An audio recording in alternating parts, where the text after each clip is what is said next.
তো লাইফে প্রথমবার বিয়ে বাড়ি খেতে যাচ্ছি হচ্ছে রাত 12টার সময়। এটা কিন্তু বেশ একটা হাস্যকর ঘটনা আমার কাছে, যদিও আমার শ্বশুর মশাই কিন্তু খুব রেগে গেছিলেন, কারণ উনি একটু টাইম টেবিল মেনে চলাই মানুষ।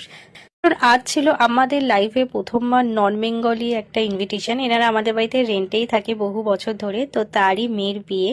এবং প্রায় 10টার সময় ব্রাইডকে ফোন করি মানে লোকেশনের জন্য। সে তখনও বলে যে সে নাকি এখনো পার্লারের সাহায্যে মানে এখনো সবকিছু অ্যারেঞ্জমেন্ট সেরকম ভাবে কমপ্লিট হয়নি। আমরা যখন বিয়ে বাড়িতে পৌঁছালাম তখনও কিন্তু বর এসে পৌঁছায়নি। বরের এন্ট্রি হয়েছিল প্রায় 1:45টার দিকে।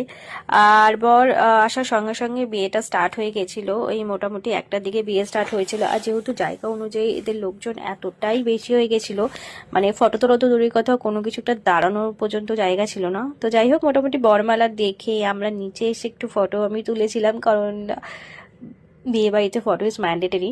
তো যাই হোক, তারপরে জানি কেমন লাগলো।